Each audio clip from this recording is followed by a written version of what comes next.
पिछली बार जब हमने पाठशाला में राहुल गांधी का चैप्टर खोला था, तब उन्होंने कहा था कि भारत में लोकतंत्र खतरे में।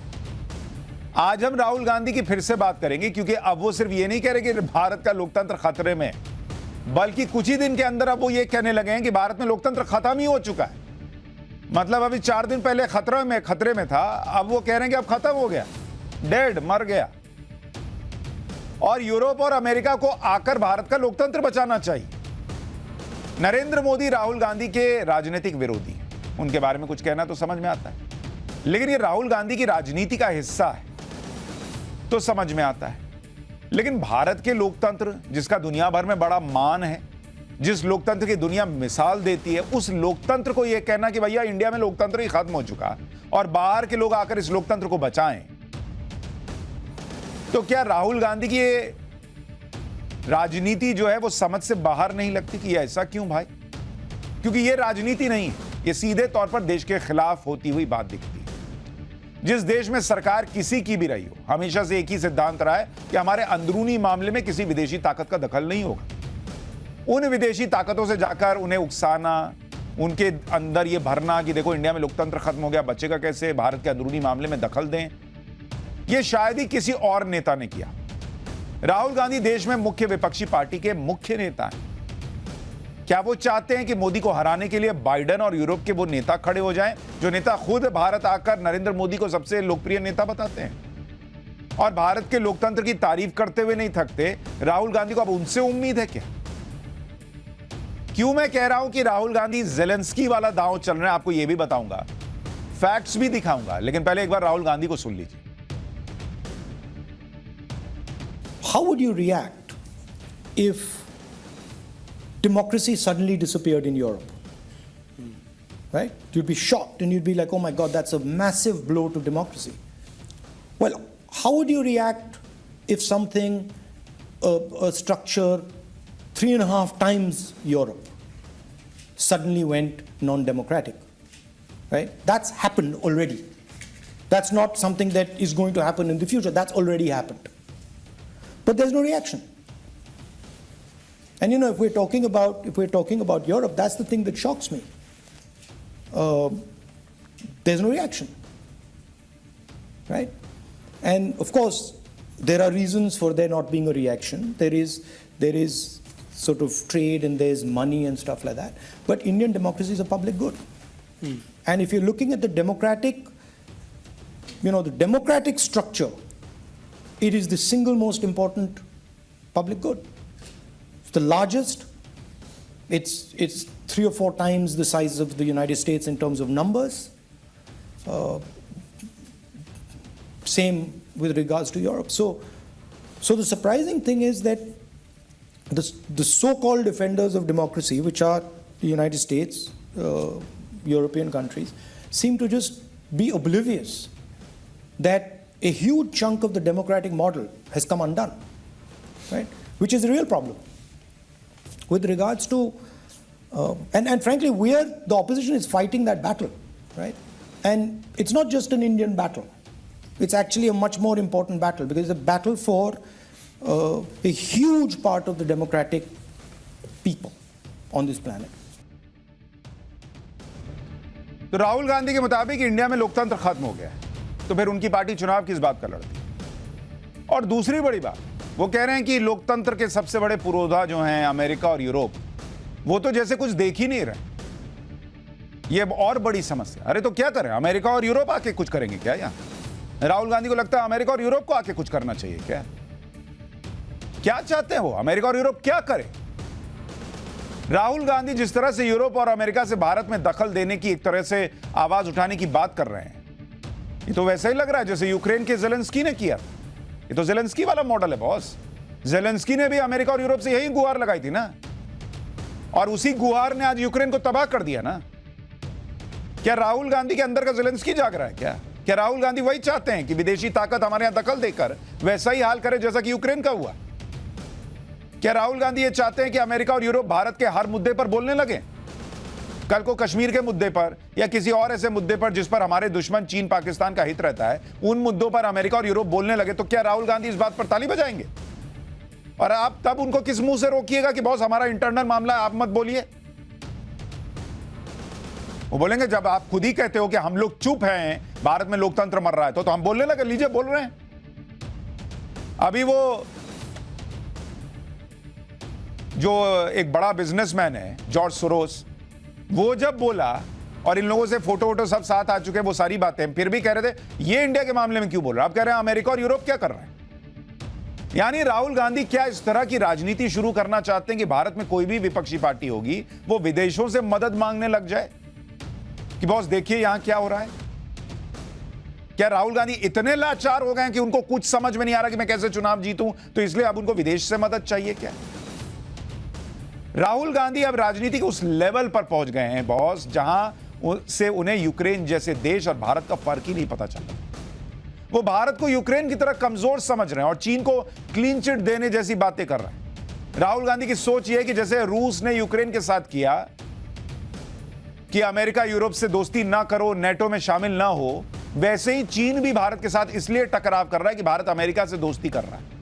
यानी एक तरह से राहुल गांधी ने चीन को तो क्लीन चिट दे दी कि चीन अपनी विस्तारवादी नीति की वजह से नहीं, बल्कि अमेरिका से भारत की दोस्ती हो रही है, इसलिए बॉर्डर पर टकराव चल रहा है। जबकि दुनिया कह रही है कि चीन जो है वो अपनी विस्तारवादी नीति के तहत हर जगह हथियाने में लगा हुआ है। आप तो उसको क्लीन चिट दे रहे हैं ना भाई, इनडायरेक्टली, कि हाँ इंडिया और अमेरिका की दोस्ती हो रही है इसलिए वो परेशान है। एक बार सुनिए राहुल गांधी की इस बात को। The basic principle that has been applied in Ukraine is that the Russians have told the Ukrainians that we do not accept the relationship you have with Europe and America. And if you do not change this relationship, we will change your territory. We will challenge your territorial integrity. Right? In my view, that is what is happening on the borders of my country. What China is threatening, China does not want us to have a relationship with the United States. And it is threatening us by saying, if you continue to have this relationship with the United States, we will take action. And that's why they've got troops in Ladakh, and that's why they've got troops in Arunachal Pradesh. So in my view, the basic idea behind the troops in Arunachal and Ladakh is similar to what is happening in Ukraine. ये राहुल गांधी की विदेश नीति की समझ है और इनको प्रधानमंत्री भी बनना है। और ये भी कहते हैं कि इस देश के विदेश मंत्री जो हैं एस जयशंकर, उनको समझ में नहीं आता कि चीन क्या कर रहा है। बॉस पहले अपने फंडे क्लियर कीजिए। यह बात यकीन के साथ कही जा सकती है कि नरेंद्र मोदी का कोई भी बड़े से बड़ा विरोधी हो और जिसको विदेश नीति की थोड़ी भी समझ होगी ना, थोड़ी भी, वो कभी भी यूक्रेन की तुलना भारत से नहीं करेगा। लेकिन राहुल गांधी विदेश नीति के कोई एक्सपर्ट ना होते हुए भी, कूटनीति का कोई अनुभव ना होते हुए भी, विदेशी जमीन पर बैठकर भारत की विदेश नीति और सुरक्षा नीति पर ऐसे बेफिक्र होकर टिप्पणी कर रहे हैं जो बेसिर पैर की भी दिखती है, जिसमें कोई लॉजिक नहीं दिखता, और ये बिना लॉजिक का और बेसिर पैर की तुलना भारत को नुकसान पहुंचा सकती है। सबसे बड़ी टेंशन है, क्योंकि वो तो यही सोच रहे हैं कि इंडिया का एक बहुत बड़ा लीडर आकर हमको बता रहा है, तो हो सकता है ये बात हो। ऐसा लग रहा है कि राहुल गांधी खुद को रिलेवेंट साबित करने में जुटे कि वो कुछ भी कर रहे हैं, वो कुछ भी कह रहे हैं जिससे वो सुर्खियों में आए और ये मैसेज मिले कि 2024 में मोदी को वही टक्कर दे सकते हैं। लेकिन जिस तरह से नरेंद्र मोदी का कद देश ही नहीं दुनिया भर में बहुत बड़ा हो गया है, उससे राहुल गांधी को लगता है कि नरेंद्र मोदी को ग्लोबल लेवल पर भी चैलेंज किया जाना चाहिए। मतलब भाई दुनिया भर के नेता कह रहे हैं मोदी जैसा कोई नहीं है, तो इनको लगता है मैं विदेश में जाकर बोलूंगा तो नरेंद्र मोदी का कद छोटा होगा। बॉस आप इसमें इंडिया को नुकसान पहुंचा रहे हैं ना, ऐसे मोदी का कद छोटा होगा, क्योंकि उनको लगता है मैं ऐसा करूंगा तो विपक्ष का कोई दूसरा इस रेस में तो है नहीं, कोई तो ऐसा विदेश में जाके कर नहीं रहा, तो मेरा ही नाम होगा कि मैं मोदी को चैलेंज दे रहा हूं। कोई ममता बनर्जी, नीतीश कुमार, कोई और नेता जो पीएम पद की रेस में हो, वो बाहर जाकर नरेंद्र मोदी के खिलाफ इस तरह की बात तो नहीं करता है, या अब तक तो नहीं की है। इसलिए राहुल गांधी को लगा कि ये मोर्चा पूरा खाली है, यहां वो अकेले खेल सकते हैं। इससे नरेंद्र मोदी को ग्लोबल लेवल पर भी चैलेंज वो कर सकते हैं और इसके जरिए देश के अंदर भी उनकी बात होगी। राहुल गांधी की टीम का अनुमान होगा कि जो बातें वो बाहर करेंगे उससे उनकी छवि थोड़ी वजनदार लगेगी और नरेंद्र मोदी की छवि को नुकसान पहुंचेगा। लेकिन राहुल गांधी की दिक्कत यह है कि दुनिया भर के नेता जब भारत आते हैं तो नरेंद्र मोदी की तारीफ करते नहीं थकते।